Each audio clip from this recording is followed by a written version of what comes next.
Hello and welcome to episode 177 of Controller Club, the friendly face gaming space, a podcast where three friends from three continents share in one love, and that is video games. On today's show, Crash Bandicoot might be going Hollywood, Animal Crossing is back, sort of, and we will finally be doing a deep dive into the Ghost of Yotei. But first, my name is Kleinfeld, and alongside me today are three of my best friends in the whole wide gaming world. First, coming to us from across the pond, it is the digital art daredevil himself, Tom Drew. Tom, how are you? How are things? What's going on? Yeah, things are good. It's just past spooky season as of the time recording this episode now. But I know we get a bit of flack for talking about the weather at the start of these podcasts. But last night it was Halloween. It was thunder and lightning. It was crazy thing. These kids were walking around and getting drenched. It was insane. And then this morning, beautiful rainbow. Just the kind of two polar opposites. It was honestly a beautiful thing to see. So that's the kind of dichotomy that I'm living in right now, and I hope I can bring that energy to the podcast today. Might be a silly question. When you say kids, are trick-or-treating, is that happening Oh in the yeah, UK? Okay. yeah, it's I definitely wasn't sure. been. It wasn't always a huge thing, I don't think. But definitely in recent years, I think the Americanization of everywhere, but especially the UK, I think that's kind of trickled over, and I think that's one of the good things. I do like a trick or treat. It's nice to see. Next up, it is journalist extraordinaire, the Australian abroad / the Canadian in training, Lauren Rouse. Lauren, you haven't had your Halloween festivities yet. You are getting ready for a trio of parties this evening. So this is your appetizer, and we are going to ramp you up, get the energy up so that you can go off and be the social butterfly that you are. Yeah, even though we are one day past Halloween, my festivities on Halloween night, because it was also raining here, included dressing up as a Blue Jays fan and watching the World Series. So my Canadian training continues. Hopefully we get the win tonight. Blue Jays in 7. It's going to happen. It's going to happen. Next up, a very special guest, digital and social producer at ABC Gamer and fellow deck building sicko, David Smith. David, how are you? What's going on? Welcome back to the show. Good morning, gamers. How we doing?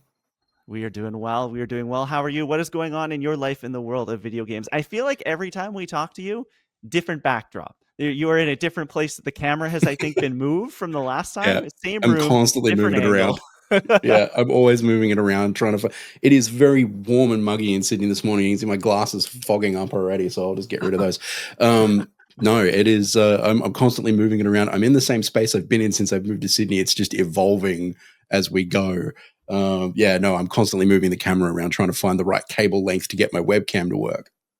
I love it. Well, welcome back to the show. We're happy to have you. I want to ask you, David, before we get into things, it has been a very busy fall in gaming. Last time we talked to you, it was right before kind of the deluge of games hit us with Hades 2, Silk Song, Ghost of Yotei, everything. So how have you been faring, you and your cohorts over at ABC Gamer, with this just waterfall of amazing games that we've had over the last 6 weeks? With the waterfall is landing and we're getting swept away in the current. It feels like there's more to play than there has been in a lot of years. 2023 was huge when the pandemic backlog kind of swept through. 2025 feels like another one of those years where I'm just struggling to keep up. I put a video up on the ABC Gamer channel last week. I've put it up on my own TikTok as well. You can go and see it over there, where I'm literally speedrunning reviews. If I can review it in 10 seconds, then I do. FC26, they told me FC26 was going to be different this year. It's not. Pass. Moving on. I saw that it was 13 games or something. Yeah, it was 13. Yeah, that I've had to catch up on, that I had review codes for and had not produced content on. And I'm like, I owe a lot of people reviews. I need to get something out. Here's your 10 seconds. Yeah. There are simply too many games for the amount of time that we have, and too many, if a game is not resonating with you right now, just stop. Just turn it off. Go find something else. I had a moment this week where I'm looking at all the games in the backlog and I'm like, I don't need to be doing this. If I'm not enjoying myself, let's go try something over here. There's plenty of things to play and plenty of things to talk about, as always. So let's get into the show. We're going to start with the news we choose, as we always do. Tom Drew, give us that news jingle. It's the news we choose, yeah. And Tom, don't turn your mic off. Do not go far, because we are going right to you first, because the moment we have been waiting for, or at least 2/3 of the podcast has been waiting for has finally happened. Animal Crossing is getting new content 4 years after release, 5 years after release. What's happening? Yeah, I couldn't believe it. The video just popped up in our subscription feeds, and here we go. So yeah, out of nowhere, Nintendo decided that Animal Crossing New Horizons needed just a bit more content. In tandem with the announcement of Switch 2 edition for the game, which brings improved resolution, mouse mode support, and expanded online features, all for the surprising low price of a $5 upgrade, which to be honest, is lower than I thought it was going to be. It's normally like 10, I think, for a lot of those other Switch 2 editions. So 5 is a bargain, quote unquote, in that kind of case. But New Horizons will also be getting a free update alongside this to bring the game up to 3.0. The major new feature is a hotel that players will be able to unlock on their island, not too dissimilar from the Happy Home Paradise DLC. The hotel will also allow you to invite tourist villagers to your island, design custom hotel rooms for them, and unlock even more exclusive new items. Beds will now allow players to visit dream worlds, essentially leading to a creative mode taking place on 3 empty islands that can be customized endlessly, and with your friends online too. Several collaborations are headed to the game with LEGO, Zelda, and Splatoon all getting new items and clothing, and the latter 2 franchises also getting all new villages that can be invited to your island. On top of all that, a few quality of life issues are also coming to the game, including block crafting, increased home inventory space, and the return of Rossetti, who will remove items within a certain area to allow players to start afresh with redecorating. All of this arrives on January 15th, 2026. So yeah, like I said, like Klein said, this just came out of nowhere. Like I don't think a lot of Animal Crossing fans were expecting this. The last like major update was 2021. Like I think the fan base largely thought this game was over, and we were kind of moving on to newer horizons potentially. But I guess we're still on these new horizons. So what do we think, David? I don't know if you have. I don't know what your background is with Animal Crossing, but I'll go to you first. Does this excite you at all? I think it's interesting, certainly from a, like you say, from a business perspective. I think everybody was kind of prepared for Animal Crossing to have wound down, like Nintendo had finished whatever product, like, or whatever DLC roadmap they had for it internally, and that was going to be it. But to go to a 3.0 and only charge like I think it's like $8 Australian to get it, which is not bad, not bad. Interesting. I do think it means, boy, another Animal Crossing is a long way off if they're still looking to support this one in a surprise kind of a way. But in terms of the content, I think it's pretty cool, pretty exciting. I like that they've got playable Nintendo classics in it. I think that's very funny. Yeah. With a cool Nintendo Switch Online subscription. We couldn't give those out for free. No. You need an online subscription to play those. Pay for the emulator in all its forms. Exactly. But yeah, I thought it was a cool kind of throwback to the original Animal Crossing GameCube, because you had those NES games in that game, and now you kind of have the same thing, but with different consoles, it seems. Like you have the NES, you have the Famicom, GameCube, so I wonder what games are going to be on those like consoles when you kind of boot them up in this in Horizons. I wonder what they kind of do with that. Surely they just funnel all the same ROMs that are on NSO into it, right? Yeah, but it seems like they're just picking specific ones. Like I think like Ice Climber was the one they used for NES, so I wonder if like the cherry picking. So like you have NSO, you could pick anything, but you can choose instead to go into New Horizons and go on your NES in New Horizons and play one specific game, I guess. But you know, that's how it goes, I suppose. But yeah, I was kind of taken away by this. Like I didn't think we'd ever get like a new update. And I might be back. Like I have infamously put 700 hours into New Horizons. So I put a lot of time into this game, and I didn't think I'd ever go back. But something like this, where it's like, you know, new features. The big thing for me was like this dream world thing, where you have like basically like these empty islands that you can just customize to your heart's content. And it really kind of, the online aspect of it, where you can like, you know, bring friends along and like customize an island together. That kind of really excites me, because the big thing with multiplayer in the moment in Horizons, you can't really do that much. You like invite your friends, they just kind of potter around, and there's not much to do. So I think that's kind of an interesting angle to it. But Lauren, you're the other big Animal Crossing super fan on the pod. Is this going to get you back on your island? I mean, did I ever leave? My island is still under renovation. This is my I guess yes, I guess constant that's true. problem. But it's crazy because we did our Animal Crossing like pitching what we want to see from the next Animal Crossing on this podcast, and then they've actually incorporated quite a few of the things that we said. Firstly, huge win for batch crafting. Thank Yeah. God that we're getting that, and then also the Dream Island thing seems to be like they're trying to come for like a Minecraft vibe where you can just like it is encouraging that like let's build with friends, because really previously right now you can just visit friends islands, get things from them, trade things, you can't really do much together. So I think that they are definitely answering that with this. So yeah, Tom, are we building an island together? Is that going to happen? I guess we have to. Maybe it'll become like a I Oh don't know wow, don't sound ongoing so series. excited. Yeah, that'd be so cool. Klein, is Yeah. this doing anything for you? Like, is this something that would maybe get you in the Animal Crossing sphere, or is maybe not?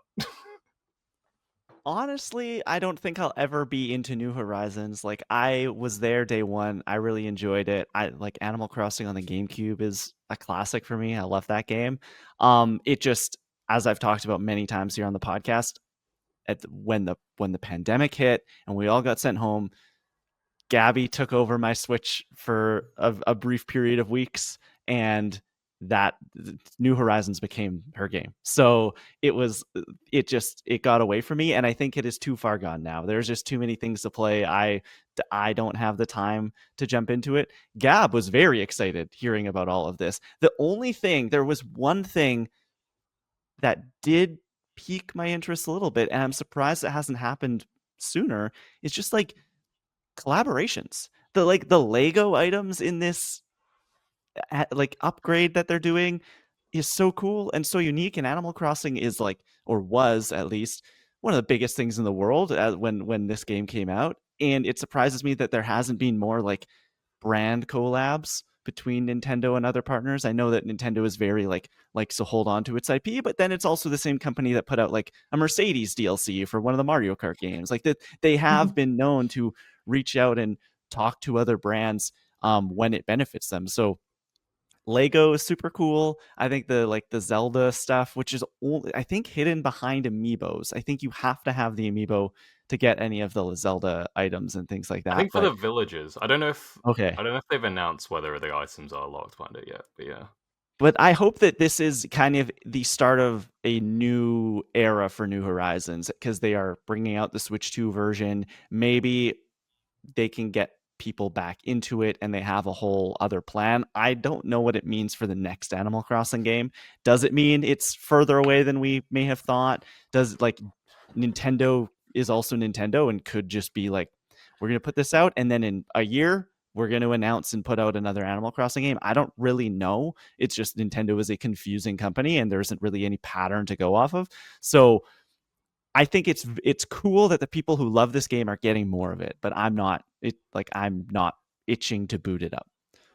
Well, this is my theory because there is it does we could go the route that like okay, they've released this new content upgrade, maybe this is what they were working on for the last 4 years, but it kind of feels to me like, and I said it to you guys in the chat, like this feels like their end game for this game now, because you can theoretically you can build multiple islands, you can restart, you can do basically whatever you want. It's given it that life that just can continue to go forever now. Like I can't see what else that they will add that they couldn't start in a new game, and then at the same time adding things like highly anticipated features that we've been asking for, like those collaborations, like batch crafting, like things like that. I wonder if those are things that they're working on now for the next Animal Crossing game, and they're going like, okay, those things are ready in this version of the game, let's put them in the old one, let that go live its life, and then maybe they are a little bit further on in the second game than we anticipate. That's maybe my wishful thinking as an Animal Crossing fan who really wants that second game.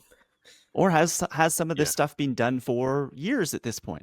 And they saw, okay, the Switch 2 is, we're gonna line it up here. Maybe things got pushed, plans got moved around as the crazy times we live in.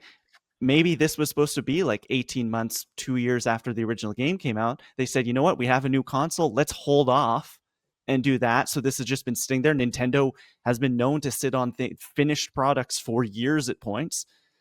Put it out now, and then we can, like, the next Animal Crossing has maybe already been in development for 4 or 5 years to this point. Yeah, I do wonder if performance was perhaps a factor. Like you sort of, in no way did like Animal Crossing New Horizons push the Switch One all that hard. But when you are adding such a sweeping array of new features, stuff that was not in that game to begin with, maybe it is better to just hold off and wait for hardware you can throw at that problem. I'm interested to see how it runs on the Switch One if it does have a meaningful impact on performance there, because I think that would probably answer the question pretty conclusively. But yes, I agree with Klein. I think there's probably an element of Nintendo kind of waiting for the hardware to settle in and then being like, okay, we can now get this out, double dip on getting people over to the new platform, but also set that game up for a kind of second life. I am interested to see if people come back for sure. I'm interested, like it'll be the community stuff around it, I think, that will be the real tell. Like if the stock exchange comes back, like the stalk exchange, did they call it? Never have I seen an online community go so mad with power so fast than when that game came out. But if they come back, that will be very, very interesting to me. If that virtual made up economy around the stock market comes back online, I will be very, very interested to see, because that will tell you how quickly Nintendo wants to get around another game, I think.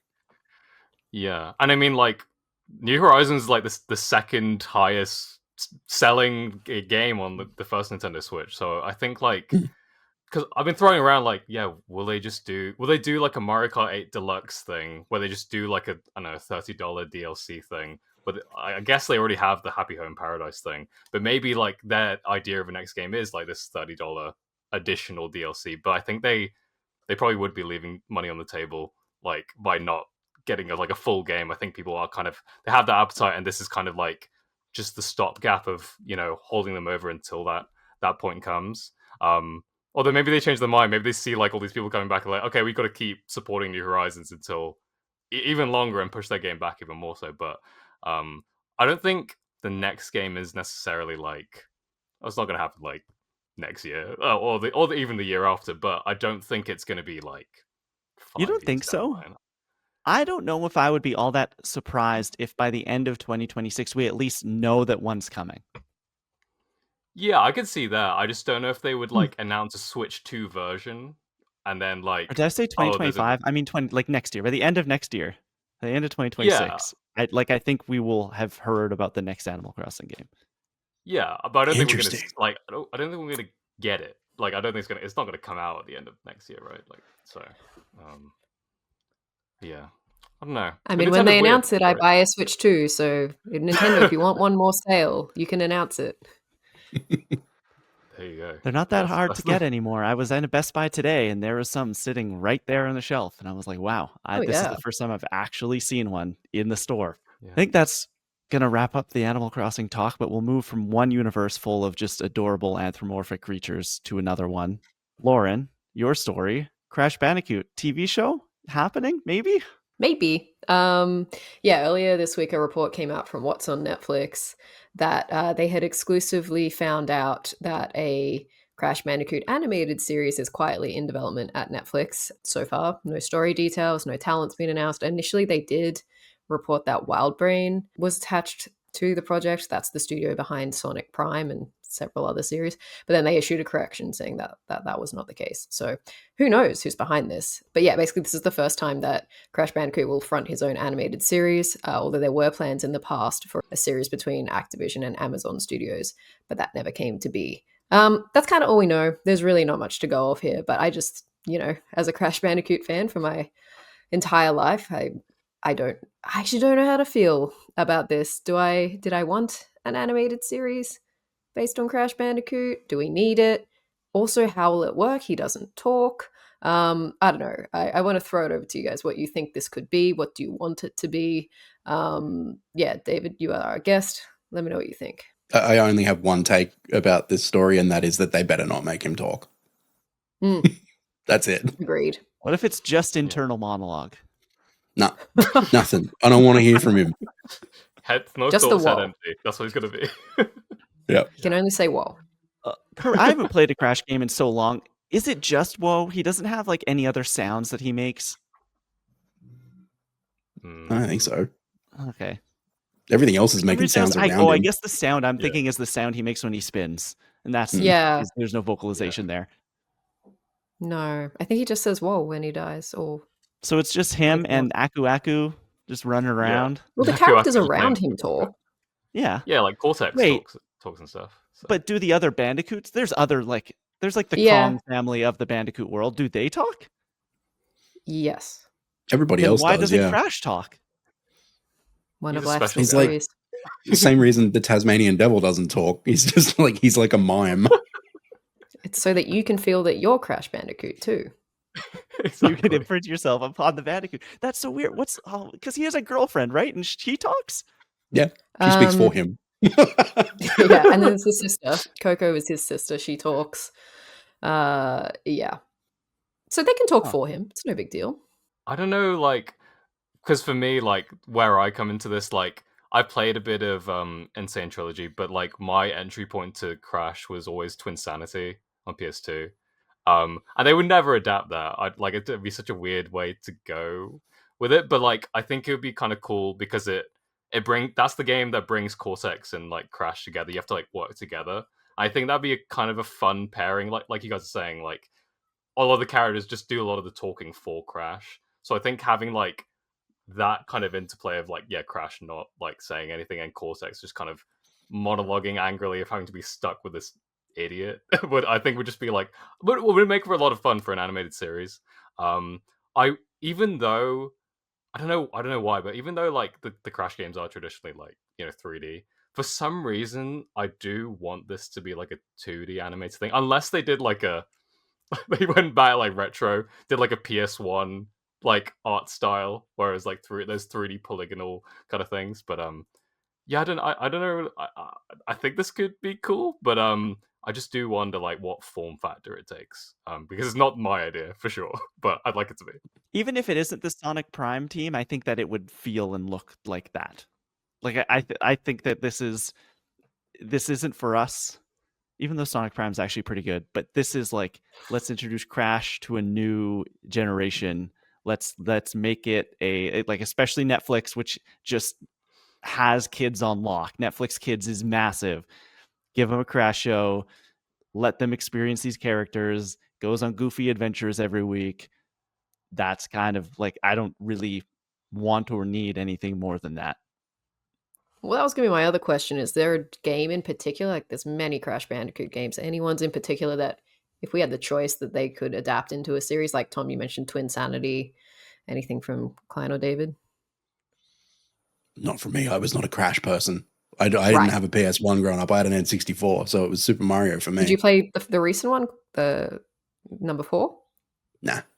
Okay. No comment then. What about you, Klein?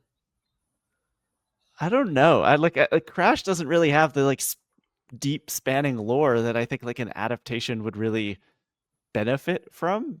I like Crash Team Racing. That'd be fun. I don't know. I don't know. It's like Speed How about Racer. what about the weird? It was almost like a MOBA that came out like 2 years ago. That was Crash that they branded as like a multiplayer party game. Let's do that. Oh, It'll be like Crash Arcane, Rumble? but Crash. Yeah, Crash Team Rumble or Rumble. whatever it was. Yeah. It's interesting you say he doesn't have lore, because I would say like over like the 10 or so games, like I think that's a large amount of lore to draw from. I know what you mean, like not maybe like a deep mythology within the story to tap into, but I think if they decided, because I'd say like But the Lauren, modern generation. could you describe the story of Crash Bandicoot? Well, there's an evil genius named Cortex who wants to take over the world, and Crash has to stop him. It's kind of like Sonic and Eggman. No, I get that, but I'm not itching for like a specific Sonic adaptation. I don't know. Like I just don't think there's like a specific story in the franchise that would warrant a direct adaptation. Yeah, I'm not sure if it would be a specific one, but I also see a world where I actually think Crash Bandicoot really lends itself to an animated series, because it could just be a case of the week where it's like, yeah, we have our overarching mission, which is to, I mean, at least in the second game, which is the one that I would be most excited about, you have to collect the crystals to stop Cortex, and you go through all these different worlds to collect the crystal. That's such an easy episodic format. You've got so many different like landscapes that you can go to. The problem, I suppose, is that Crash goes through those things by himself the majority of the time, so you'd have to expand it to be a bit more of an ensemble and like finding the ongoing narrative arcs in each world would be the challenge, but I don't know. I'm up for it. Netflix, if you want to hire me for this, I have ideas. Yeah. And if you want a I'm weird talking to the companies Twinsanity today. inspired one, then hire me, I guess. Or hire both of us. We'll come up with some weird combination of a Crash story. Twinsanity would definitely be funny to see how they do that, because that does have a lot of comedy to it when they're just stuck together. Oh yeah, definitely. Not the first They time get, he like, would have appeared in an Netflix. animated series too. He was in that like Netflix Skylander? Skylander show, I Mm. think. Oh, really? Yeah. Was he, or was that Spyro? No, Crash was in there, I think, as well. Spyro definitely was in there. Mm. But they both Oh my god, he is. made their He way looks into the weird. Skylander. He looks Yeah, he sick. looks scary. Yeah, it looks crazy. Yeah. Yeah. Anyway, I will watch it. I'm gonna watch it if it happens. Netflix continues to pick these things up though. Like we have Yeah. obviously reports of Crash. There's even like Cuphead came out a few years ago. Like that was a simple animated show. Splinter Cell just came out. Lara Croft we did a review on here on the show. Like Netflix just I don't know if it's because they don't have, other than Stranger Things, like they don't have, and like The Night Agent, they don't have like a ton of internally developed IP, and the video game stuff is like easy to grab onto, but they just continue to develop these shows and put them out, whether they're good or not. I'd say for the most part they're like at least like fine. It's interesting to see kind of their strategy from like a games perspective. The anime ones have done really well for them. Cyberpunk, Castlevania. That Splinter Dragon Cell show Age, is supposed to be really good. Castlevania. Yeah. Yeah. So. But I don't need a Crash Bandicoot anime. No, why not? Well, I just don't think he suits that style. Make it gritty. He could do some cool action sequences. God. Break Never some say never. crates. Kurashu-kun. Exactly. What if this is all leading, Lauren? We get the Crash show, and at the end, there's a tease, and something gets stolen, and he looks up, and there's just Sly's like cane hanging there. And then we're leading to all of the PlayStation platformers coming together Right. in a team up. Could be fun. It's actually Sly, PlayStation Battle Spyro, Royale, Crash. but it was a TV show Oh my all God. along. Yeah. I'll be here It's the for good it. stuff. That's what we Yeah. want to hear. Okay, that's going to do it for the news this week. Tom, Drew, give us that outro. It's the news we choose. Yeah. And we hop on over to our New Game Plus Video Game Book Club Game of the Month deep dive for the month of October, Ghost of Yotei. If you didn't know, Ghost of Yotei is a 2025 action-adventure game developed by Sucker Punch Productions and published by Sony Interactive Entertainment, a standalone sequel to Ghost of Tsushima, one of our special guest David Smith's favorite games of all time. Yes, correct?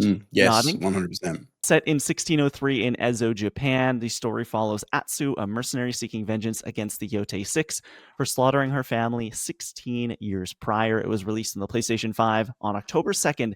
Feels like an eternity ago, and also last week. Time has meant absolutely nothing over the last couple of weeks, but we've played it. Some of us have finished it, and we will be talking about it today. This will not be a full spoiler conversation. It will be more spoilery than a general review, but we are not by any means going like full on, because Lauren wants to get to the end of it, Tom wants to get to the end of it, and it is a journey to go on, and we don't want to spoil that experience for them. But David, you finished it, right? Yes. Correct? Do you have the platinum? Or is that even anything you're interested in doing? Okay. No, like, I mean, platinums are not something I generally chase. I did it on like Spider-Man because it was an easy get, but like not It's for this one, I pretty don't easy with think. Ghost. It's just, do you want to put in the time? Yeah, right. It's just a matter of, do Ooh. you want to go and find all of those fox dens? But I That think we can get campaign into is it. so long. It is very long. General thoughts to start. Tom, how far are you is what I'll ask. And general Ghost of Yotei feeling so far. Yeah, so I am about 26 hours into it. I've beaten 2 of the Yotei 6, and I'm on my way to the 3rd at the moment. I'm basically, I've done 1 region, and then I'm in the other region now, and I'm like, I'd say like a third of the way through that like next story beat, I guess, to get to the 3rd guy. And it's good. It's a lot of fun. I just can't stop playing it.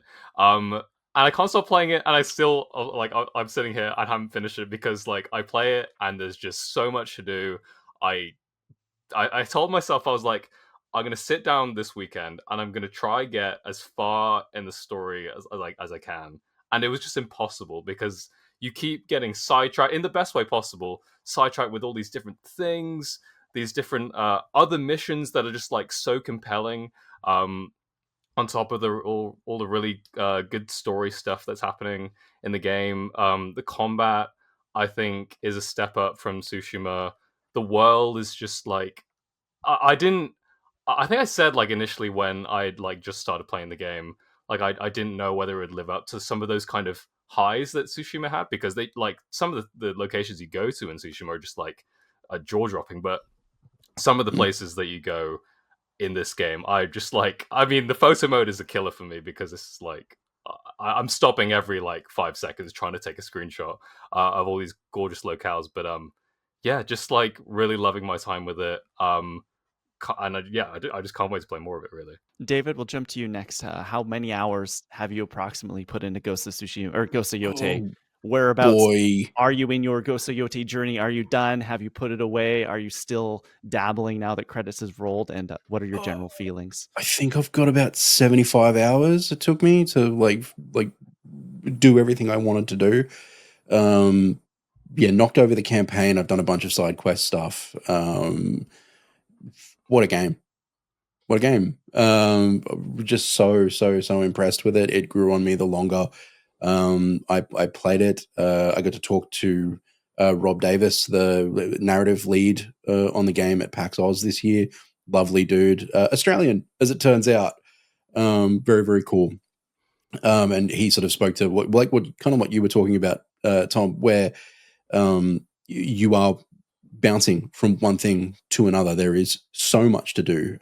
This game feels busier than the previous one to me. It feels like I'm on my horse and I'm riding across these beautiful fields and I'm running into something to do every 300 or 400 meters. There's a camp or a fox or a bird or a cave or some guys jump out at me. Like it's throwing stuff at you constantly. And so you find yourself wandering and doing all of these different things. That was a chat I had to Rob about. You can see more of that on the ABC Gamer channel. He was a lovely, lovely dude. Yeah, very, very cool. Very, very cool game. I think I don't know yet if I love it as much as the first one, but I do love it an awful lot. I think I'll be going back and playing more of it. I don't know. I might go back and try and platinum it over Christmas when I've got some time, because I do just like hanging out in that world, chopping dudes up with a sword. It just doesn't seem to get old. Yeah, it's definitely one of those games that I can see myself just keeping installed, and I will not 100% it right away, but over time, I'll just slowly go in and, yeah, I'll do this camp today. I'll go do that tomorrow. I got into this cool dual side quest. I'll go do that now. And I think that is like one of the best things about this game is it's constantly wanting to pull me back in and constantly making me think about it. I'm just like, oh man, what cool adventure could I get into with Atsu today? What epic story is there still hiding in there? Fun to be had. But Lauren, what about you? How many hours are you at? Whereabouts are you at the game? And what have you thought so far?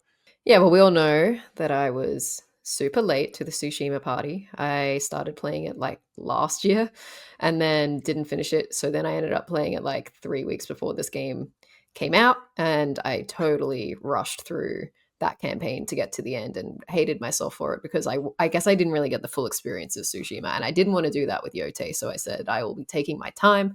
I will be playing it as I guess is what you could say is intended, which is to sort of get lost in the world and get distracted by side quests and like I guess really immerse yourself in that world. So that's what I've been doing. I have about 10 hours because I was away from my PlayStation for a chunk of time this month and I haven't been able to commit to it as much as I would have liked. And in that time I haven't killed any of the Yotei 6 except for the one at the beginning that you're forced to kill.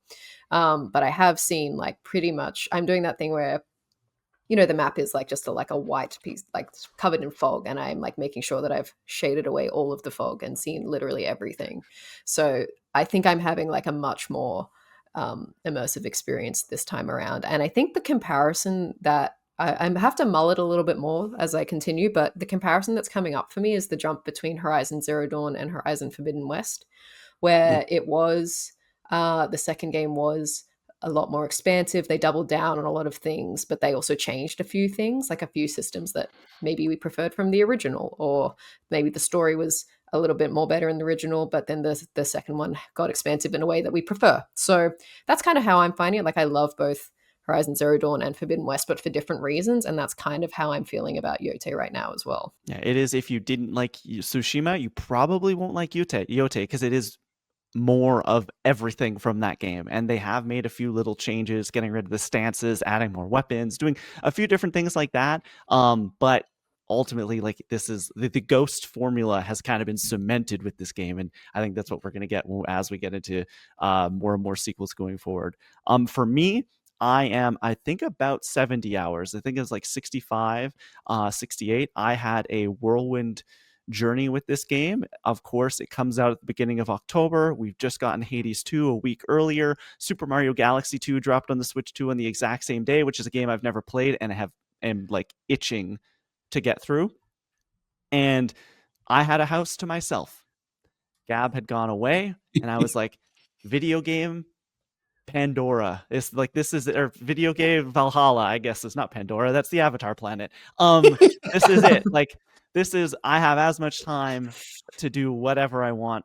And I thought, I will start Ghost. I have all month to play it, and I will dabble in other things. I didn't. I started Ghosts. I played the first day. I guess it came out on a Thursday. I played on a Friday. I played for almost 10 hours straight.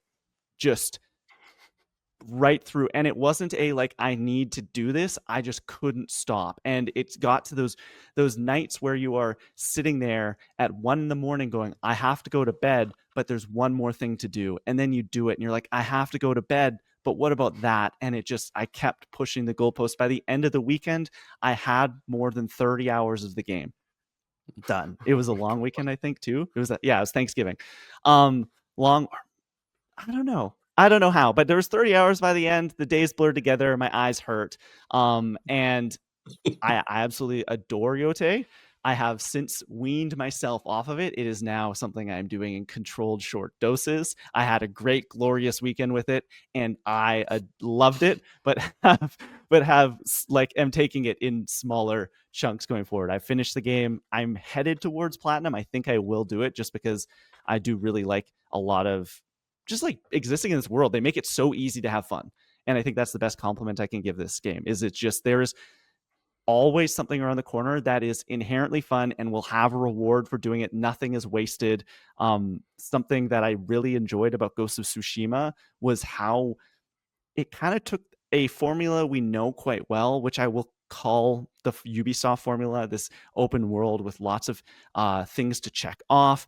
And it was kind of the best version of that we'd ever gotten, where everything felt meaningful. The way that you're engaging with the things, these boxes that you're actually checking off, is a lot of fun and is unique, whether it be like, oh, you find this bird and it's like you're following it up into the forest, or shut up bamboo strikes, love those, pressing the buttons, doing that. And this game does all of that and then adds in some of the like organic storytelling that I love from games like Red Dead Redemption 2 or Skyrim, and adds a amazing, just incredible main story. I think the main story in this is up there for me with like some of the great Sony narrative adventures, and I didn't 100% get that in Ghost of Tsushima. I liked Jin's story, but I was not as invested in him as I am Atsu. And so for me, like, this is 100% on top of Ghost of Tsushima.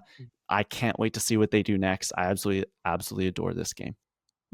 Interesting. If I could lead us in one direction, I would like to start talking about Atsu and the story, because I think at least where I'm up to now, and I do expect to be that to change by the time I get to the end, I'm not really as invested in her as a character as I was in Jin. I think Jin had a lot of layers from the get-go of being torn between losing his entire clan and then having to go forward and decide whether he was going to be a samurai or be a ghost. And for Atsu so far, at least for me, it's just revenge for her.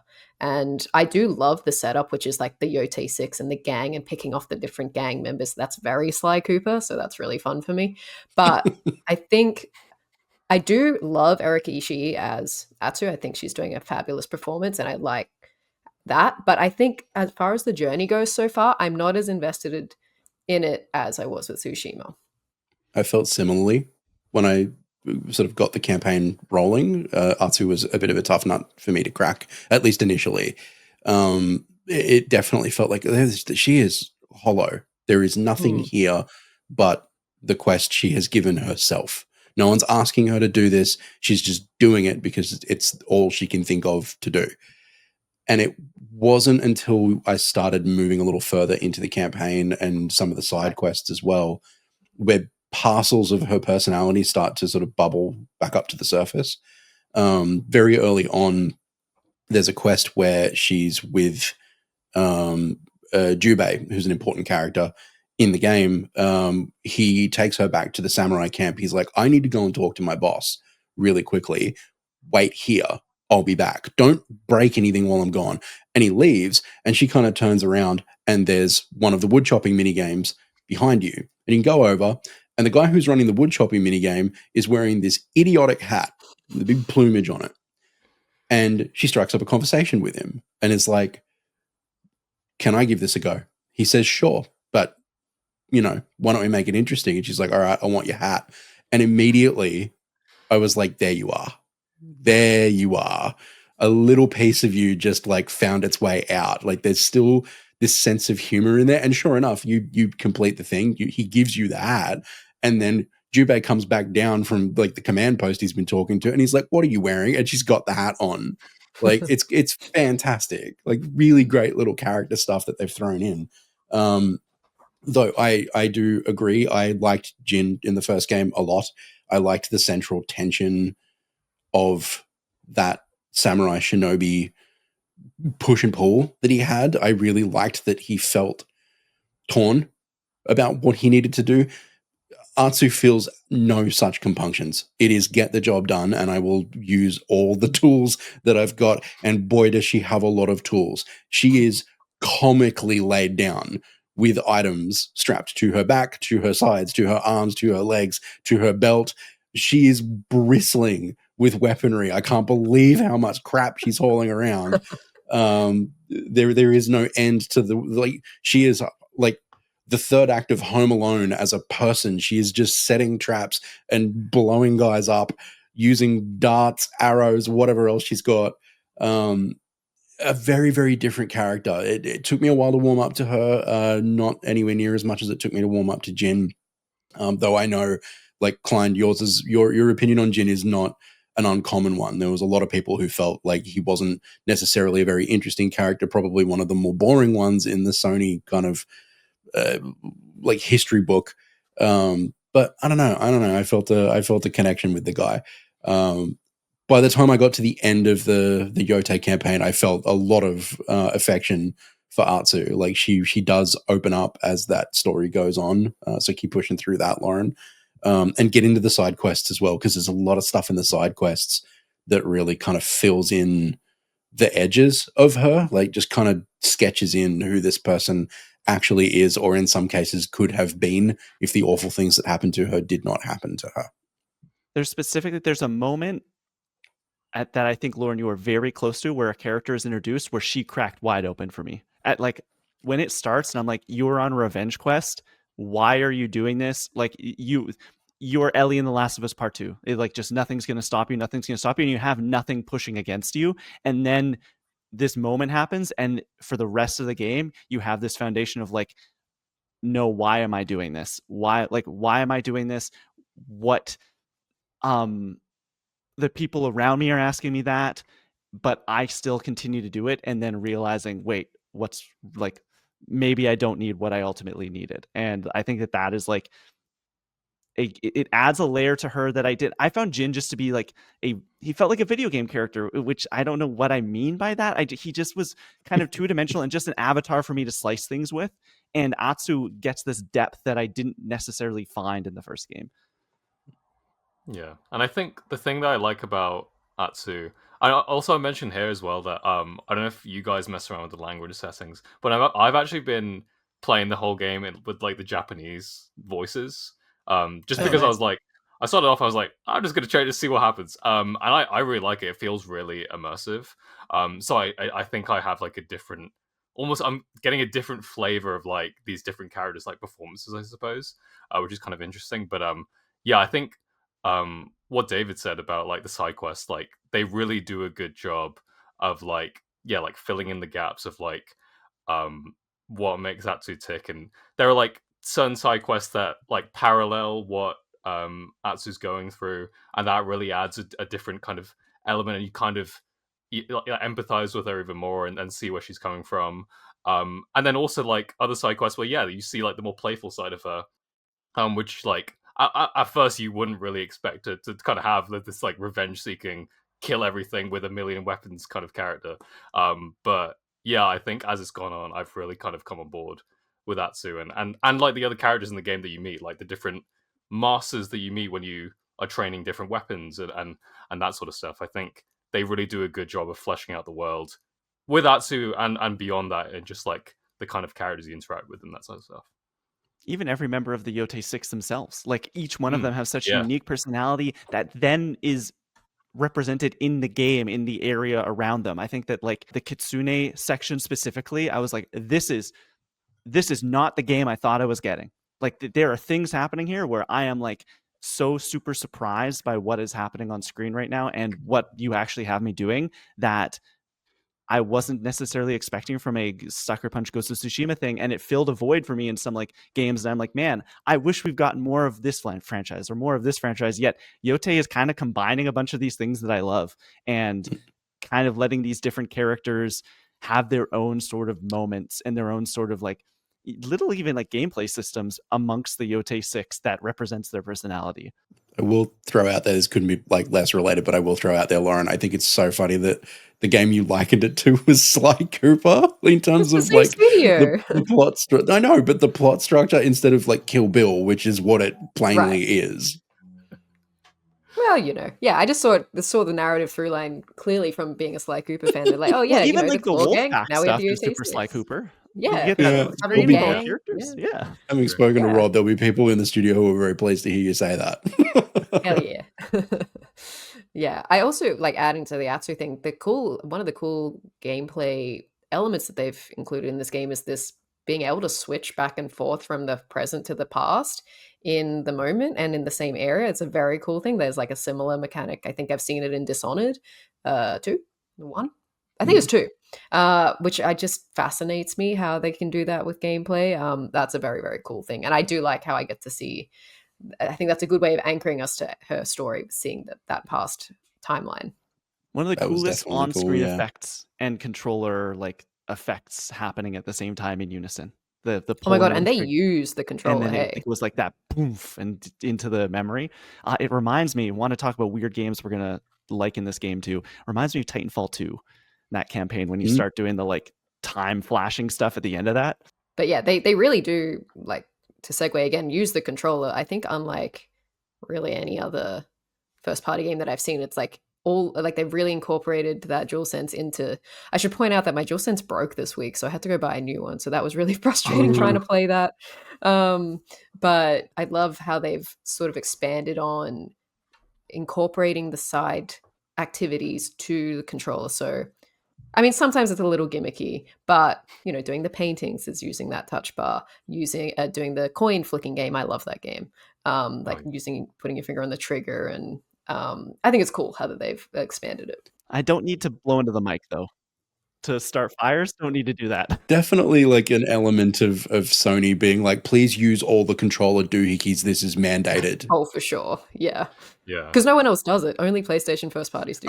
No, because they're the ones who are like, you have to use the following things. Please find a way to use all this bullshit we put in the. Sorry, I'm cursing on your podcast again. Please find a way to use all of the things that we put in our controller.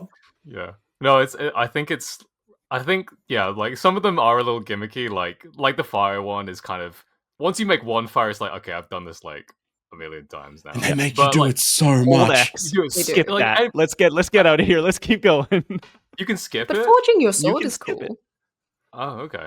Yeah, the 4D Can is you? cool. I haven't been skipping it. Oh my Yeah. god. you Oh can yeah, skip. you can hold X and this little bar fills up, and then you can do the same thing with the fish mini game after that. After I did it once, That's I was like like, that was really cool. This is such a unique way to use the controller.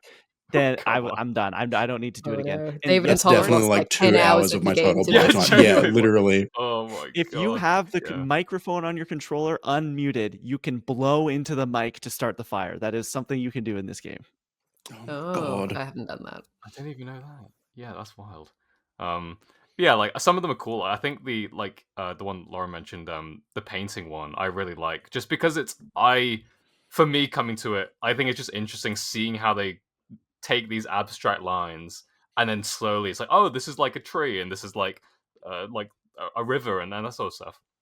I just think it's really impressive how they walk you through that kind of process. I think it's really cool. And like the sword one where you're a blacksmith, like I did find it kind of funny. Like you just kind of move your DualSense like this, and you just like tink tink tink tink tink tink tink, which is kind of goofy. But The yeah, one I really wished for was the writing. I really wished the touchscreen writing was like just a little more detailed because it's kind of you just sweep your finger over it and Yeah. it draws in these Yeah, complicated true. characters.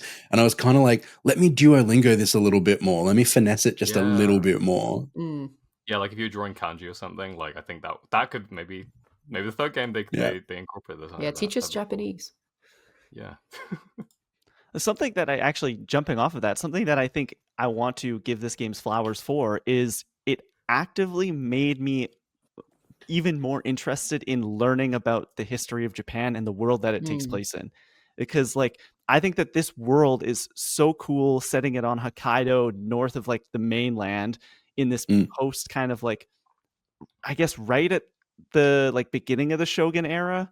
I think like I think this and the Shogun TV show take place within like 2 years of each other, and they're both like Right. kind of depicting, one is the conflict on the mainland and this is like the direct kind of consequences of that, and just like meeting the Ainu people and seeing like these like all these settlers and wanting to go and read and research like, why are all these people here all of a sudden? Who are the Ainu people? Why are they treated the way that they are? And it's like, oh, like these were this indigenous group that lived on the island, and then after the fall of the Shogun and the start of the Shogun and this big war down on the mainland, a lot of people fled. And like the reason that like the kind of enemy clan is here on this island is because they've been sent by the new shogunate to like come and like spread their tendrils and try and colonize. And I think that is like something that I think Assassin's Creed specifically strives for, and like they've built in those museum modes into that game and in those games, and I think they get there in some cases. But this was the first time where I'm like, I need to go and read Wikipedia pages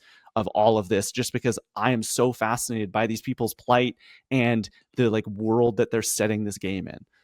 Yeah. You can feel that difference too, like between like Shadows, say, and Yotei, where how celebrated this game has been in Japan for that attention to detail. Particularly in, again, I was talking to Rob Davis about this, where I'm like, I can't think of another game that was set in the north of Japan, that was set in Hokkaido. And there was like a lot of reasons for them to do it, but specifically he homed in on like, we couldn't either.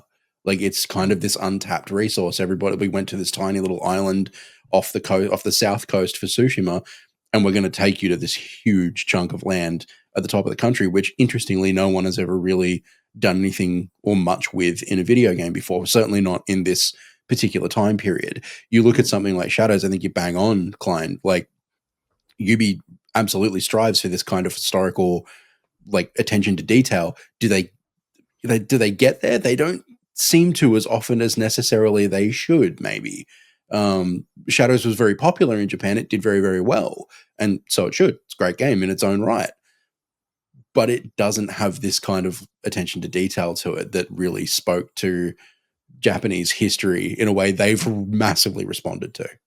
Well, it's the the same island thing happened with Shogun, like the Oh, yeah. TV show. Like they put the care and dedication and brought on the talent. And I believe they did it with Tsushima. I'm sure they did it again here, but they would have really spoken to PlayStation Japan to get this correct. And I'm sure the Japanese tourist board saw, yes, we love this. Let's send people to the Well, north. they've been using the game to promote it. Like I'm getting Yeah. Why wouldn't they? I bet they tourism are. Japan ads featuring Ghosts of Yotei footage in it.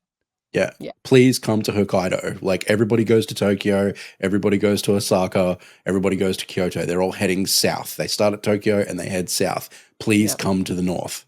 And it makes sense because the island itself, like another great thing that this game does is it's got so many amazing different varied environments to play around in. Like you have this like the beautiful starting area under the Mount Yotei and these big plains. You have swamplands. You have snowy, like really feeling like northern Japan areas. You have all sorts of like varied locales, and none of them feel out of place because that's just like kind of what this island is in real life. Yeah, I Yep. think one of the big things for me was like, I think with the first game, like it is so expansive, but I think more so even with this game, it feels like that Breath of the Wild's kind of effect with like if you can see it, like you can probably like go there, and like that was really hammered home for me. I think it's very early in the game that you can go here, and I think it is the top of Mount Yotei. But you get on the top of it, and then you kind of see down, basically into the crater of the top of the Yeah. mountain. I was looking down, I was like, surely you can't. You're just gonna go down there and die, right? But you can go down the side of the crater, and there's a little reward down there for you. And like, it was just so gratifying that I was Ooh. able to like Yeah. I haven't just done do that. Yeah, Ooh, I I'm did excited. exactly. I stumbled upon it as well. Like naturally went up there. Let's wander around the crater, fall down inside, and that's like, oh my gosh! I've been up there a couple times because it's like that is the perfect photo mode op. Like Yeah. standing on the edge of a volcano, looking out at the rest of the map is so cool. Yeah, it's Hmm. one of my favorites. It just like when I got there, and I'm sure it'll be the same for you when you get there, Lauren. But I was like blown away when I saw. I was like, this is amazing. So Yeah, I'm extremely tickled by a game with great graphics, and like I already knew after Tsushima that this was going to be good, but it is the same impact of like when I switched on Horizon Forbidden West for the first time, and you know that opening sequence where you're like riding the horse through the field and the mountain comes up, you're like, oh my god, hang it in the Louvre. So like this game just has graphics on lock. It's amazing. They specifically do a title card better than anyone. Yeah, That title that's true. punch for the first time is just they do it better than anyone. the thing that really does it for me is like the lighting is just like impeccable across the board. Not only like how they use the color with lighting, like when they have like the Northern Lights show up and it like Mm. illuminates everything, but even like one thing that really struck me, going back to a game we played like I guess it was 2023 Final Fantasy VII Rebirth, and that open world has like the lighting system in it, like it's a little wonky because when you go into buildings, it'll kind of do this effect where you look inside of it and then the room appears darker, and then you go inside the room and it like illuminates. Then when you go outside of the room, the world is like overexposed and light, and then it should kind of like adapt to your eyes, but it was all like really like washed out and overexposed and look crazy. But Yotei has the same thing where like you'll go into a like in and out of buildings and it'll have that same sort of like lighting effect, but it doesn't have that weird like overexposed thing.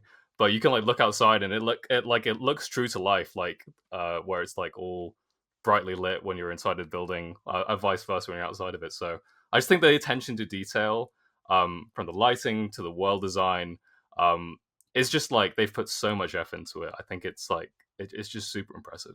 Their terrain deformation, walking through like knee-high snow. Yeah, So good. That whole snow region where it's like a blanket of white with nothing but red soil underneath it is so striking, so beautiful. To be on the art team for this game must just be such a gift and a joy. Like you get to immerse yourself in something that's so special and different from anywhere else in the world, and then try and replicate that. Not even in a way that's stylized. You're just trying to replicate it in a way that is, as you say, true to life. And they've done it at every turn. Like it is like visually, like what an achievement. Let's talk about some of the changes they made, because David, I know when you were sort of early in reviewing this, I was talking to you about it, and you said that you felt like there was a lot of combat in this game compared to Tsushima, maybe a little bit too much. And in particular, combat is something that they've shifted, not too much, but a little bit definitely in terms of getting rid of the stances, not necessarily gameplay formula around the stances. It is still like you can switch with your trigger and your Yeah. buttons, but it's changed to be weapons instead of stances. So how do we feel about that? And do you still stand by that, David, after having played the whole game? Do you feel like there was too much I still feel like it's way overtuned for combat. They've got me doing it so much. I do feel that like the stances, particularly like wrapping that more around weapons than actual movement or like footing, is a smart decision. I was using it way more when I played through Tsushima. I barely changed my stance because I was just like, I'm just going to chop my way through it, whatever. In this one, it's actually meaningful. Like you can feel the difference it makes countering different weapons with different weapons. There's kind of a rock paper scissors kind of sub game to that, like knowing what you're looking at, understanding how to deal with it, and responding as quickly as you can. Because one of the things that they've really changed up with this combat is like they're not standing around you in a circle politely waiting their turn to get chopped. Now they will actually try to jump you if you take too long. I do like that. It keeps you on your toes, and it does keep combat moving quickly. I do feel on balance, having like played right through the campaign to the end, boy, I did a lot of time in combat. Like there was some sections, like I said earlier, like it felt like at certain points you're just tripping over things to do. So many of those things to do devolve into combat quite quickly, even random encounters. And I'm like, there was a period where early in the playthrough when I was talking to you about that, where I'd literally just come off like a 4-hour short session where I felt like I hadn't been out of combat once, or not for very long. I could be out of combat for a few minutes and then I'd be back into it again. And I'm kind of like, I'd like a break. I'd like a break and go and do something else. I'm going to go and hunt some like fox dens or something. I can't because guys keep jumping out at me with more swords. It got a little much for sure. And something I've come up on, and I'm still early, but I'm finding stealth to be a lot more difficult. Like, I'm not sure if there's less stealth encounters or I guess they don't have the listen mode. You have to unlock that, I've found out. Yeah, that'll come. That'll come. But I'm sort of like, why make that a thing I have to unlock when you gave it to me in the first game? You know, I kind of really want to be able to be on equal footing of, can I do a stealth situation? Can I do a combat situation? So that has frustrated me a little bit. I do find like I kind of just, you go into a stealth, like a camp, and it's just like, do you want to do a standoff? And I'm like, no, I want to go around and get them all quietly. And I just feel like they don't encourage you to do stealth as much in this game. But maybe that'll change. That all comes. That stuff sort of comes through the campaign. Is that, like, funnily enough, like it also, stealth also opens up for R2 the way it opened up for Jin, where it was like, this is a foreign thing to me. I've not really done this because I face all my problems head on. Why would I not? And that kind of stuff comes to R2 as the campaign goes on. Like they give you that listen mode or a version of it that can be expanded through the skill tree.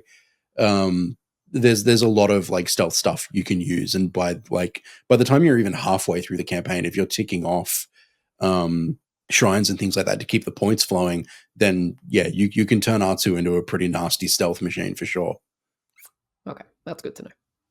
There's a couple like particularly awesome stealth abilities that I am like, this is just every time you do it, it makes these great moments that you want to clip out and put on Twitter. It's like, this is the most like awesome violent thing I've ever seen somebody do in a video game, and it's incredible. Yeah, I definitely think there is a lot of in terms of going back to the combat, like there is a lot of it, but I do think I am like loving whenever I'm in a combat encounter. I think like you said, David, like the change from the stances to the weapons, just I think it feels a lot more satisfying, especially when those different weapons feel so good. Like when I got the dual katanas for the first time, I'm like, I feel like Ahsoka. This just hits something. I don't know. It's awesome. And they like the different, like I won't spoil a lot of things, but you get different like ranged options as you go through the campaign. Like you had the bow. I think the bow was in Tsushima as well. But there are other things on top of that that you get that really just like lead to some crazy things, basically. And also, one thing we haven't mentioned, the wolf can also now impact combat encounters too, which I think is a fun like addition. Like I didn't know like how I'd feel about the wolf essentially just having like kind of a mind of its own, being just essentially like a companion that kind of does its own thing, and you can't really like commander or anything. But I always like it when the wolf shows up and does her thing, takes out guys for me. I think that's a really fun addition that they've added to this. Get the Song of the Wolf so you can play that song and then like have the wolf on standby if you need it. Oh yeah, I've just got that, so I'll Yeah. definitely By the Very end of the good. game, I really felt like the wolf itself had become a weapon that I'd upgraded. And then I'm entering these combat sequences and it's like, I'm going to do a standoff. Oh, look who's here. Wolf and his buddies are hanging out and they're going to help me out too. Like, I thought that at first, especially coming off of the trailers, I was like, oh, this wolf's barely in this game. Like, he shows up once in a while, but as you unlock stuff and go down that path, he really opens up to like being a vital part of that arsenal. That is a lot of fun. Yeah, he's excellent for crowd control. Oh my god, so good for crowd control. Any game that has a wolf in it, game of the year. I enjoyed the combat. I think there's a lot of it. But that as you said, David, that rock paper scissors formula it works so well. Keeps it moving. It really, it's like, oh, this person's coming at me with this. Switch over to that. Oh, got to go over here now because they're coming here. And once I figured out that's like, you just like, you spam heavy attack when they're coming at you, break that guard, then go in with everything else. The Ghost franchise is the only game I can parry in. I don't know why. I'm a parry god in this game. I was parry god in Tsushima. I can't do it in any other game. I think it's because they very clearly indicate it. Maybe also because I'm playing on easy and the window's just massive. But I found the combat felt really good. Playing it in performance mode at 60 frames per second, it looks amazing. It's so smooth. Even when there's like 12 people on you and the graphics still look incredible. Like, it is kind of a triumph that this game does as much as it does and doesn't like crumble under its weight. Yeah, and the other cool thing they added in combat this time around is that you can be disarmed and also disarm people. I thought that was a really cool little wrinkle to add, and picking up stray swords or spears on the ground and chucking them at people is very dynamic, the combat in this game. I'm glad that That's the coolest feeling. It was already really great in Tsushima, I thought, so they've just kind of like finessed it more, which is very cool. I like that they did that. Were there any other like notable changes that anyone really noticed from Tsushima? They've made a little change to the way that a couple of changes. They've made a little change to the way that you accrue skill points, I believe. You get them from going to shrines now. It's not really earned through XP anymore. So you're sort of encouraged to explore, get out and look around the map, which I quite like. I'm happy that gives me something I can do in between missions. Like if I'm nearby to a couple of shrines, I can run out, collect those points, level Artso up a little bit more. One thing that Tsushima did that I wished I'd seen in other games, not necessarily this one, but in others, was there were multiple places that you could meet up with the same character on the map. Like if you had, for instance, like certain like side quests, certain side quest givers, there wouldn't necessarily just be one spot you could run into them. If you were on the south of Tsushima or the north, there would be a place at either end of the island or even in the middle where you could still bump into that character and pick up the same quest. And I liked that. It kind of kept those quests close at hand. So if you did decide to do them, it wasn't a huge trek to get to it. And it would encourage you to actually go over and do it rather than just fast travel and skip all of that, because they want you to wander, right? This doesn't feel like it does that, or at least I haven't noticed it doing it as much. In terms of like shopkeepers and stuff like that, pick up a bounty, you can get those in any town. Those characters turn up in each town, but the quest givers don't appear to move. They appear more static on the menu now, on the map, I should say, which is fine. It's fine. There's plenty to do on the way over to any one of those quest givers, but it does feel like I'm fast traveling more than I did in Tsushima. It also feels like I guess like the flow of information in this game, it is definitely skewing explorative, like the way that you can like run into people and they'll give you information on the Yotei 6 and give you the clues that you need to find where you need to go, versus, Tales were in Tsushima. I'm not sure if they come back in here, but where you would have like, here's tale 1 of 8, and you have to keep doing this with this character and building up your relationship with them. Does that come back? Kind of doing that. They're still kind of doing that. They've just kind of changed the verbiage around it. Right. Yeah, because I haven't had too many recurring experiences with characters just yet. Yeah, there's definitely like, I would say some like certain contingents of characters that you move through as opposed to which have their figureheads, but you kind of move through them as opposed to moving through like specifically one person as you go on with some of the side quests, and I guess you could call tales. There are like, I think they call them fables, which are more like, we heard about this thing, this woo spooky something. Oh, like the mythological stuff. Yeah, go and Yeah. figure that out, which I don't remember being in Tsushima. There wasn't as much of like in Legends, they leaned into like the mythological side, but in this they like there is some stuff present in the main game. Yeah, like there's the kind of lean into like, well, like Atsu's like the Onryo, right? Like, and they kind of lean into like this mystical. I mean, the start of the game, she comes back to life. Like she gets killed and then she is revived somehow. So I think it is kind of cool how they lean into that kind of like yokai and kamui and that sort of stuff. That feels a lot more spiritual in this game. I think it's a cool angle that they've taken, especially when like other aspects of the game are like modernized. Like there's like gunpowder now, like people are shooting guns and that sort of thing. I think it's a kind of cool dichotomy that it adds to that sort of thing. And like like minus like spoiler, but like you fight like a demon bear at one point. Like the things like that, I'm just like this. It goes in wacky directions at certain points, and I'm like, which I kind of appreciate, because I think if they had just stuck to what they'd done with Tsushima, potentially it could have gone a little bit stale. But they've kind of allowed that to kind of germinate into its own thing and allowed them different like story opportunities, which I think is kind of cool. Anything else we want to touch on? Shout out Bamboo Strike. Shout out all the mini games. The Kijimi, I'm forgetting what it's called, but the coin game. Once I figured out you could turn on a like a reticle indicator, I became you couldn't stop me. I love that. But yeah, it's the same thing with Tsushima. All of the side stuff in this game is chef's kiss, like some of the best in the medium. It just all feels so good, feels so rewarding. I love how it naturally occurs, where you see a fox, you run to it, you find a bird, you follow it, you hear a song, you go over there, you see a puff of smoke. Like, it isn't an icon on the map, which when the game is done does get quite frustrating because I'm just trying to check them all off. But when you're actually exploring, it does make it feel like this is a living, real place that I am just like present in, and not a checklist of things to do. I think that is my one little bump with this so far, is that I do want to see where things are on the map. I kind of miss being like, I'm up a watchtower, and like now all the things I need to check off in this area have been lit up for me, instead of just kind of stumbling upon them. Because I imagine as I get closer to the end of the game and I'm like, why am I missing this one fox den? And then I have to run around the entire map trying to find it. That's going to annoy me. Where's the trappings of being a map clearing game without actually doing any of the Ubisoft map cleary stuff? They do give you a couple tools that help you, but you still have to like actively pull this thing out. Like, the spyglass is great. Do your thing, and then it'll tell you. But I wish when you rolled credits in this game, all the icons just popped up.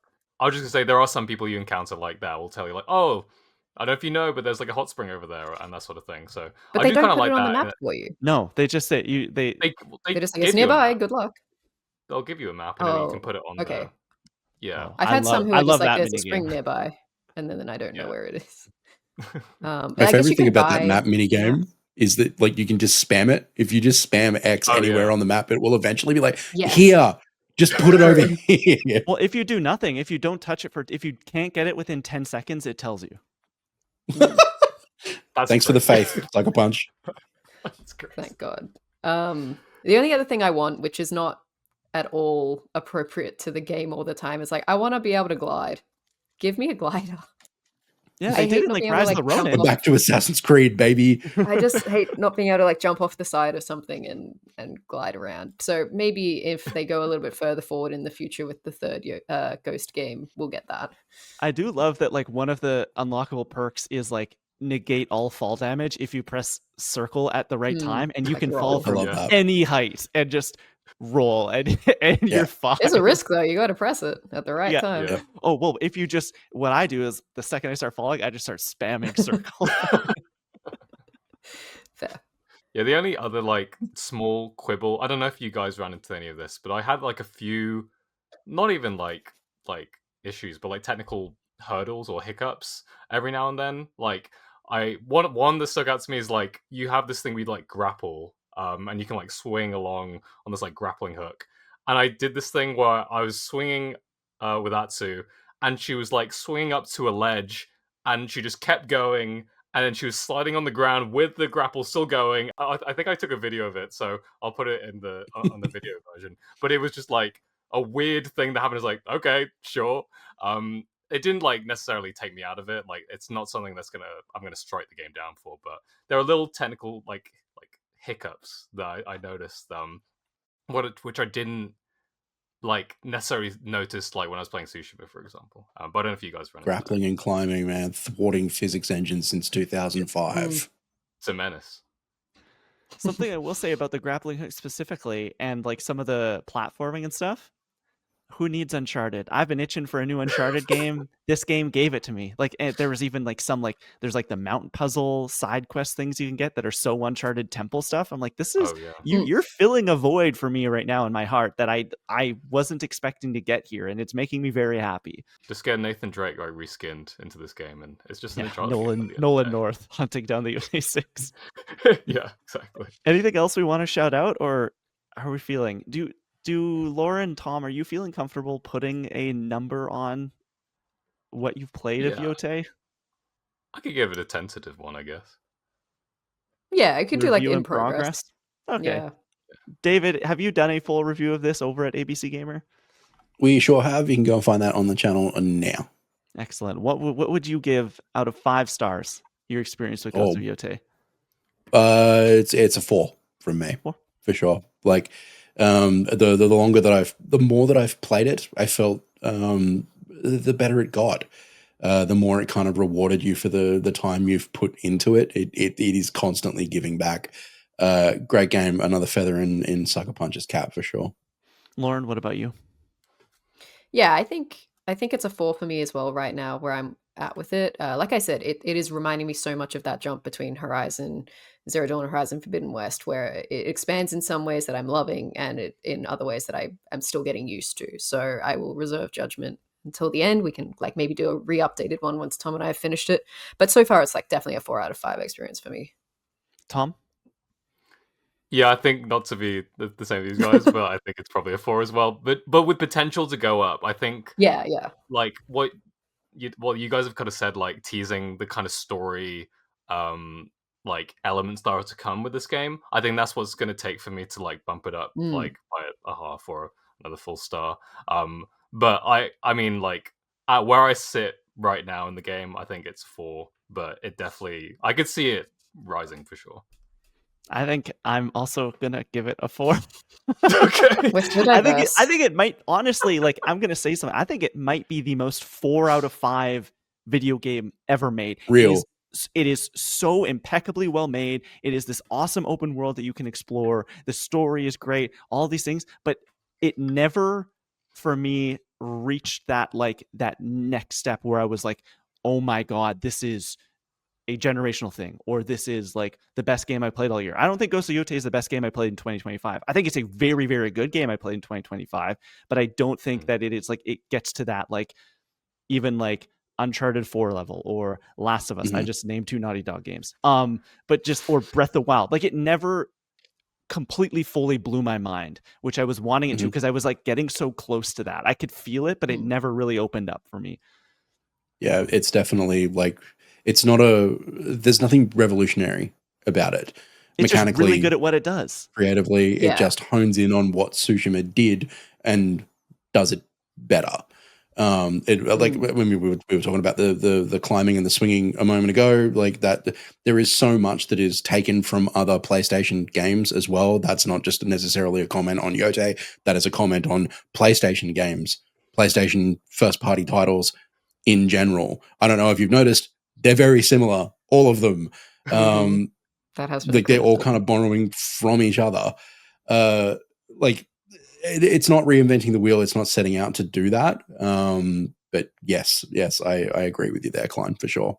Yeah, I mean, this is another game that is about a protagonist going on a revenge journey, which we did like The Last of Us Part 2. Like it does take a lot of great things, but it never, for me, like took the step up of being better than those. It's like this is just you took awesome things and jammed them all together, but I wanted you to be your own amazing thing on your that was something I worried about as well coming into this game. Like after The Last of Us Part 2 was such a bruising experience and remains so years removed from it. Well, I say years removed from it. PlayStation haven't stopped fucking tapping that vein ever since. But going into this was like, oh boy, it's another game about revenge. Yeah. All right.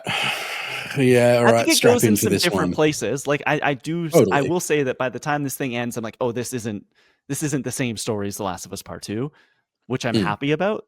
But again, there is a lot of those notes in here for sure. Yep. Just while we have Ghost expert David here, are we thinking this is the last Ghost game from Sucker Punch, or are we gonna? Do you think it's gonna be another? I think it's. They'll a never make trilogy. anything else again. Oh, really? You think it might be more? Yeah, like there's no plans for like they're like talking to Rob and hearing from people at the studio. There's no plans for basically anything else right now. Like they are going to kick on with this for the foreseeable future. Because my theory was that they would do at least one more to make this trilogy, because they have worked in trilogies in the past. 3 Sly games, 3 Infamous games. I could see them doing 3 Ghost games, and then maybe testing something else. Maybe. It has been, I think, successful and acclaimed enough that PlayStation will want them to carry on with this. It's kind of reframed the studio for Sony, I think. Before this, they were the Sly Cooper guys. This has kind of shown Sony internally, I think, these last 2 games that like Sucker Punch can be something very, very different, and they can play with like the big dogs like Naughty Dog and Gorilla for sure, where I think the expectation internally may not have been that for them initially. They leveled up. They certainly did, which is very They leveled up. God forbid they wind up with another studio band. Don't put that out in the ether. I'm allowed to say it. I think that's going to wrap up the Ghost of Yotei discussion. But we've been playing a bunch of other games, including Lauren. Last week you set it up. You talked about the first 2 episodes of this. You've played another 2 episodes. Give us a dispatch update. How are things going? How are the soups? How is this story unfolding so far? Oh boy, it's just getting better. Like last week was definitely like a hook, an introduction.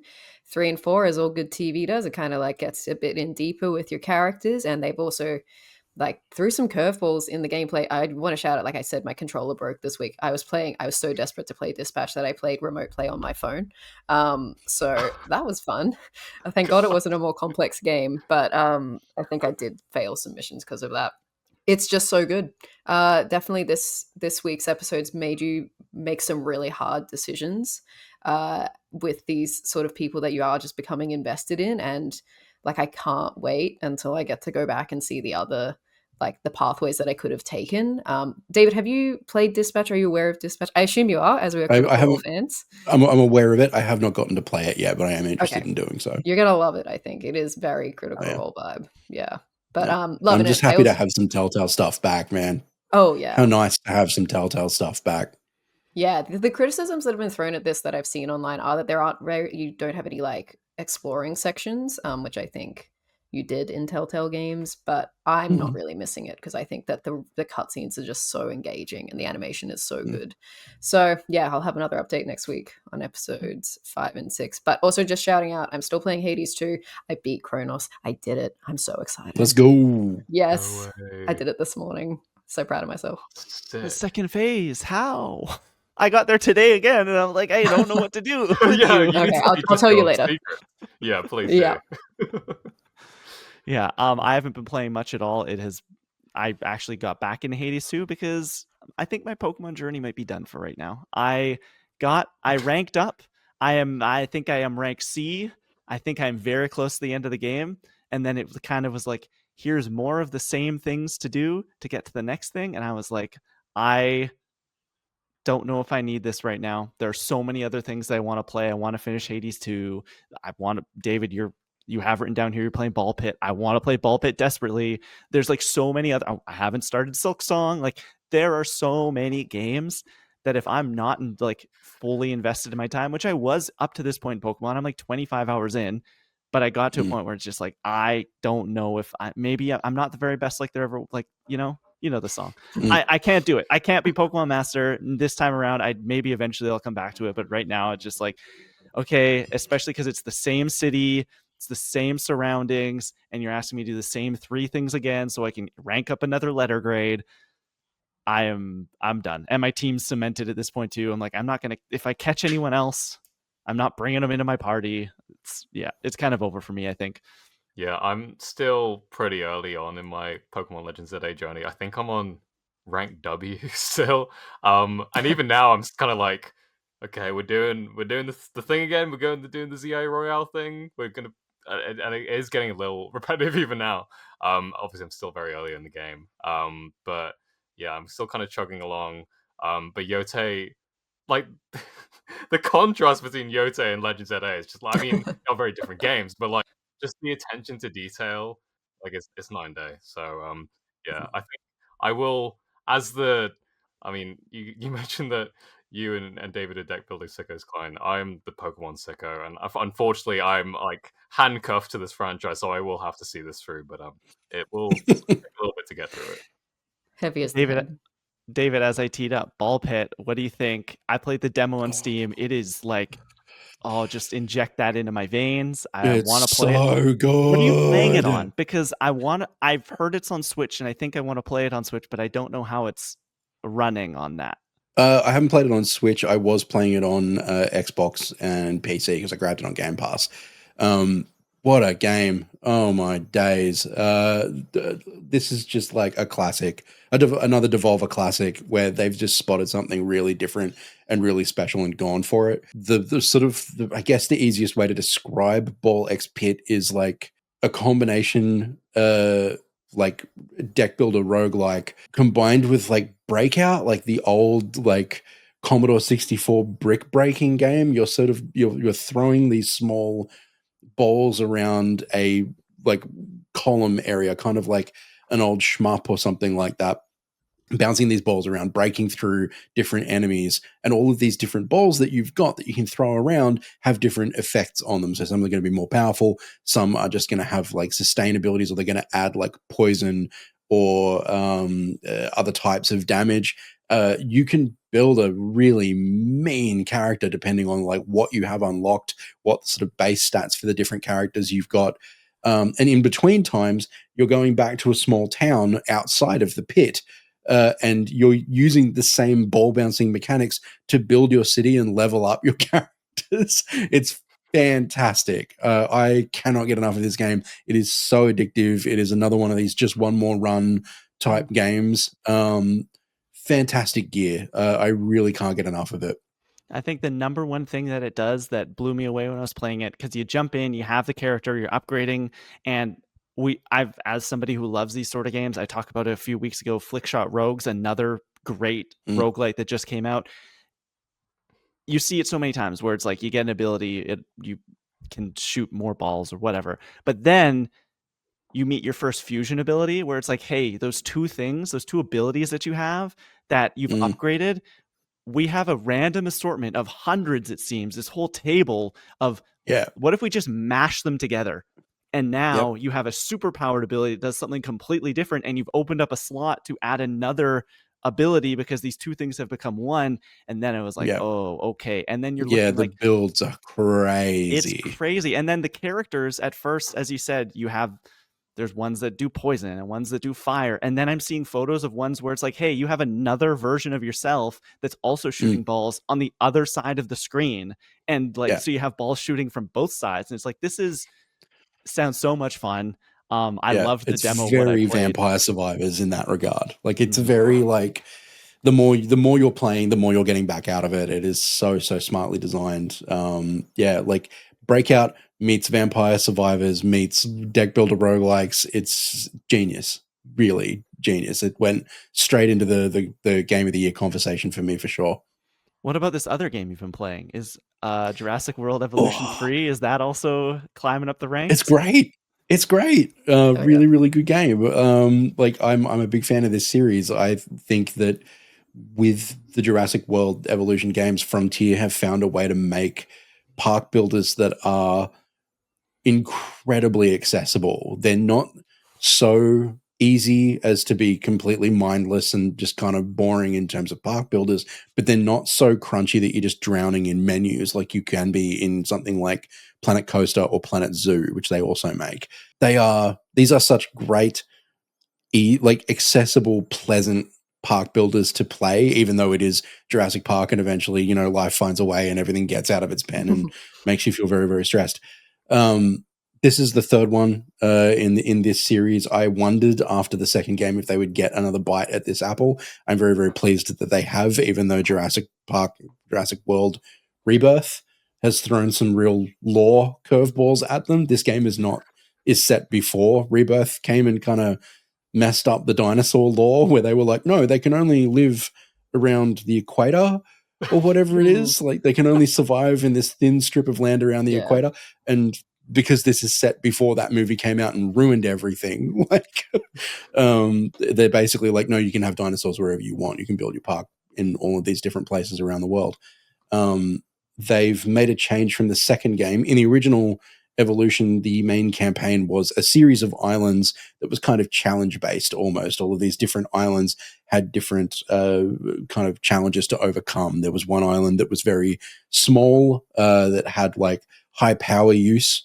So you needed to make sure that you had a lot of electricity being generated to run all of your fences, and is lashed with frequent storms. So you had to make sure that your island was protected for that. However, because the island is so small, you need blockbuster dinosaurs. So you need to be putting dangerous animals on this small island that is frequently getting lashed by storms and letting them out of their containment. So like stuff like that in the second game wasn't really present as much. They had a short campaign that was based around Jurassic World Fallen Kingdom, I think. It was it was okay. It was like whatever. And then in this third one, they've kind of heard the feedback from fans who were like, we missed the old campaign, bring that back. So they kind of have. They've expanded on what that first game had in terms of campaign.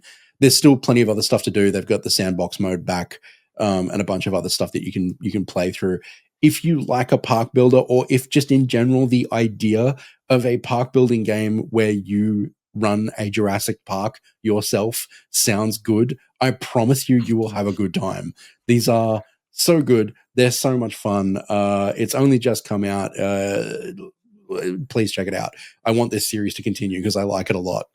Yeah, I've always liked the idea of the Jurassic World Evolution games. I love watching them, but I know I would get swallowed by them. The only one of these sort of like sim style games that I got really into was City Skylines, and I played a lot of City Skylines. So I'm always looking. I've dabbled in have you done the 2 Point franchise at all? Yeah, love 2 Point Campus is great. 2 Point Museum from earlier this year, I played a little bit of. And so I'm always looking for something like this, and I love dinosaurs. So maybe Evolution 3 is where I go with that. But it's real good. They've added juveniles. You've got babies now. They're awesome. They're very, very cute. Every single dinosaur, if you've got like males and females in the pen and you put a little hatchery in there, a little breeding zone, they can lay eggs and they can have little baby dinosaurs and they run around and they're very popular. You make a lot of money from people coming to see baby dinosaurs, let me tell you. Oh yeah, I'd pay for that. Yep. I love that. That's basically going to wrap up this episode of Controller Club. Before we go, though, Tom, comment corner. Do we have anything from anyone? We have a couple cool videos up on the YouTube page right now that I know people have commented on.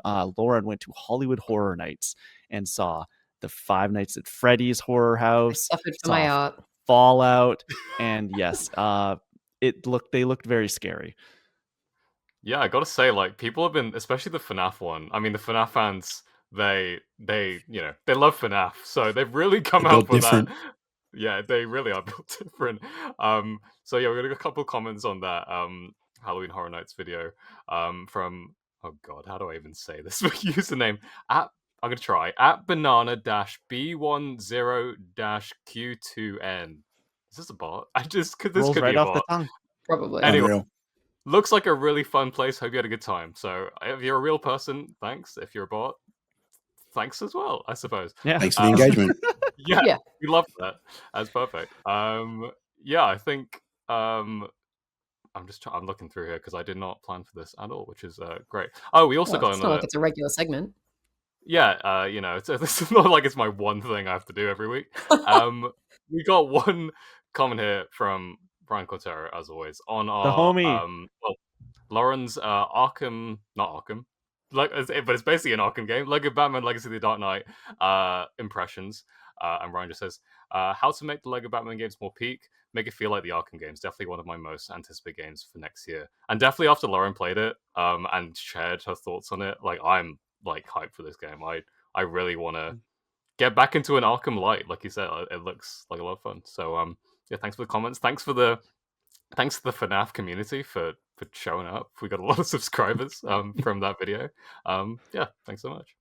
We love to see it. We love to see it. This week's comment corner question of the week is, what did you think of Ghost of Yotei? You can let us know here on YouTube in the comments below or on Spotify in the comments section as well. Also, while you're at it, go follow the show. We are at Controller Club Pod on Instagram and Blue Sky, at Controller_Club on Twitter, and at Controller.Club on TikTok. Also, if you're listening to the show, you can watch a video version. It goes up each and every week over on YouTube. Subscribe, ring the bell, do all the things. It really helps in our eternal battle with the algorithm. We are fighting that thing. We are doing our best. And you know what? Maybe one day we'll break through. Maybe one day we'll get famous and Microsoft will acquire us and then lay us all off. You know, it's the circle of life. Please rate, review us wherever you get your podcast as well. 5 stars, 5 stars. David, thank you so much for joining us. Where can people keep up with you and all your wonderful work? Thank you for having me as always. You can follow me across the socials at Runewords. That's RHUNWORDS. Got plenty of videos up on my own channels all about games, and you can follow me over at ABC Gamer. That is at ABC TV Gamer on YouTube. Excellent. Lauren, what about you? Where can people keep up with you, and what do you have in the hopper? You can follow me at LRouse19. That is Rouse spelt as in house. All my New York Comic Con coverage is now up on the direct. I've got what have I got? Lego Batman, as Tom teed up. I've got It, Welcome to Derry, Jujutsu Kaisen, and Batfam. So if any of those appeal to you, I have interviews with all of those people. Go check them out. Excellent. And Tom, what about you? Inktober is over. So where can people find all of those amazing drawings that you did? Yeah, the shackles have been unleashed. I'm free of Inktober. Yeah, as Klein mentioned, you can find all of my artwork from October at Tom Drew Art, Instagram, Blue Sky, basically everywhere on the internet, where I posted a new illustration every day for October. It was pain. It was hell, but I did it. It's done now. I never have to do it again until next year. But yeah, the last day was Marceline the Vampire Queen from Adventure Time in celebration of Halloween. So if you want to check that out, or any of the other 30 illustrations I did throughout October at Tom Drew Art, you'll find it there. There's nothing I love more than opening up Instagram, hitting that stories button, and seeing a new Tom Drew piece of art. You are immensely talented, and I could never do anything like that. You can keep up with me everywhere. I'm at the Kleinfelt, TheKleinFelt. That's going to wrap up this episode of Controller Club. As always, thank you so much for listening. Now, let's get gaming.